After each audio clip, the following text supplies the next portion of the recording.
Hey, what's up, Dean? Performance, Red Shop, Christmas Eve. Imagine that.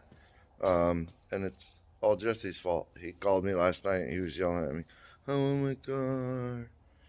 But no, I like to work and I don't like to leave things undone. So, yesterday, the transmission fan, couldn't get it to trigger in the system. So I set up my input for trans temp above 100 degrees. It triggers the fan to come on. And even when I was triggering the relay, it wouldn't come on. And I used fan 3. Right? Yeah. Nope. Yeah, fan 3. Hey. These are so confusing. I used fan 3 relay. So this was the relay that had that wire going to the headlights. And guess what? It was triggering ground. So that is why. Headlights? No, the headlights? No, the fans. This one was tied to one of the fans, I believe. I can't remember, but it was triggering ground. So now I swapped all the pins, changed a couple wires. I used this fuse over here, which I have no idea what it is. Son of a monkey. Headlamp, driver, left-hand headlight lamp. Oh, that's weird. So I used that one to provide 12-volt key on. Then I used this fuse here to provide my battery power. Moved the feed and moved the ground trigger over to here. So yesterday I went through and got, oh, I'm not online, the transmission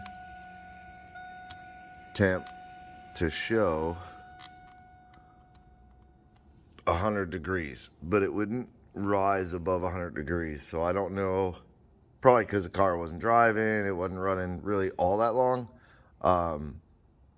Or it could just be that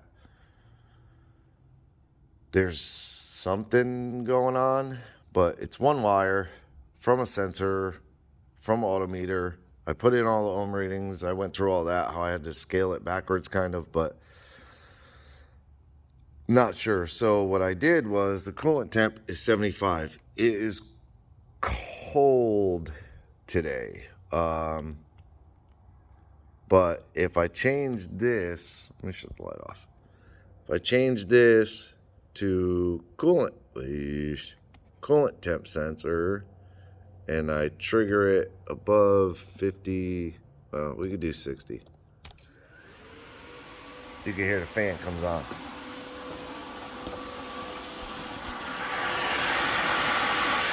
What I also forgot to do was hook up that ground for the fan. So now the ground is hooked up. I'm gonna set 105. So now you hear it go off. I set it to 105. So I'm gonna go back on trans temp.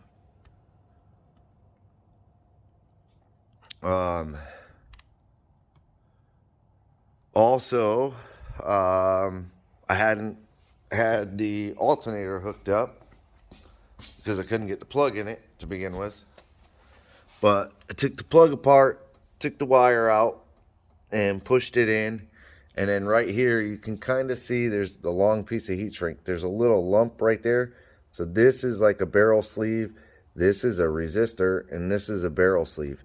You can't run direct 12 volt to these alternators. They'll blow up, or well, not blow up. They'll fry the little computer in the back. I don't know what it is. But it's like a little computer in the back that you'll basically fry that. And that's not good. We're not looking to do that. So you put that little resistor in there and then feed 12 volts, and it like basically turns the voltage down or whatever it does. So I ran that over. I took the auxiliary connector off the harness, off the Holly, That's that 4-wire one that they only give you a cap. They don't give you the terminals to go in the cap. So I took that off. I put a Deutsch connector, and I try and wire them in a way that it makes sense. So like the two tops, you can see there's a black with a white on this side and then a black. So those are your grounds. Black with a white is your sensor ground. So if you were to hook up a different sensor, you would go to there. Then underneath, I did the 5-volt sensor, and underneath the regular ground, I did the 12-volt. Then this is the 12-volt for the alternator and for the Mac valves. And it's a very low, and obviously with this, it turns the alternator down, doesn't pull the 12 volts. So now the Mac valves are wired. One thing I am going to do, I think, to test my fuel pressure is pull this off, because it's just kind of static at like 54 PSI. And I think what I should have enough lead to come over to this rail pressure, because this is his gauge on the A-pillar and it works. So to see if I have it wired right, because I did have to extend the wires and I may have messed it up. Most likely I did. I'll admit to it. I ain't scared. We can plug this into here and then see what his A-pillar is flashing. So let's try and reset it. Maybe that'll do it.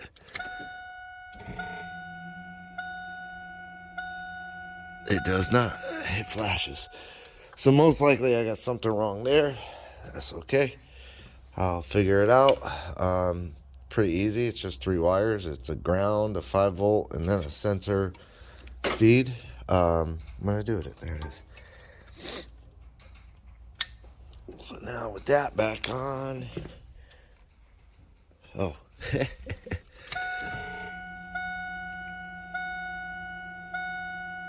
There it is. Now it's showing 52, and then obviously it drops. So that works. So yeah, that's what I'm going to do, is figure out the fuel pressure. Once fuel pressure is done, then I'm kind of back to a point where everything I've done works. So I can kind of start moving forward with the rest of the stuff that needs to be done, like the blow-off valve source, a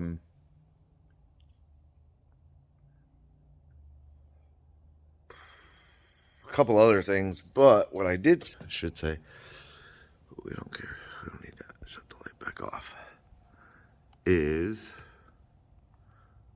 on the inputs, if I come over here and I enable another one, you see that one? Digital speed frequency. So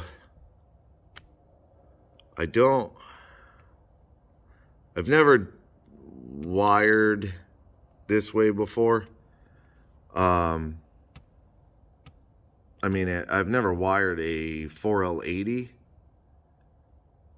speed sensor before. So it says pulses to average pulses, gear ratio, tire diameter. So I'm not 100% sure. I have to look at how to wire it. Obviously, one will be an input. And then I have to see what the other one will be. So I have to look that up. But I believe I can wire, as of right this moment, I believe I could wire the transmission speed sensor directly into the CAN module. That way we can log speed, and when he decides to do the dash, you should be able to just select that setting, which what I'll do is I'll name it right here. I'll name it Speedo. So I'll name it Speedo. It'll be input number 3. So once we get the screen, we just go through the screen and we select input number 3, Speedo, or yeah, input number 3 would be the speedo. We just select that and it'll show on the dashboard. It'll show a speed. So we'll back to have a tach, a speedometer, you know, because it's a street car. So I'm gonna keep working on this. Not gonna be here all day, but I believe he's coming up today. He said he was coming up. If he blows me off, then we'll just park the car by the bathroom and put it in the impound lot with Jeffrey's car. Truck. It's a truck. That's 10 gang gang. But yeah, I'm gonna keep working on this and kind of try and get the rest of it sorted out. So yeah, I'll be back. Okay, so you can see I'm driving, but I wanted to finish the video off.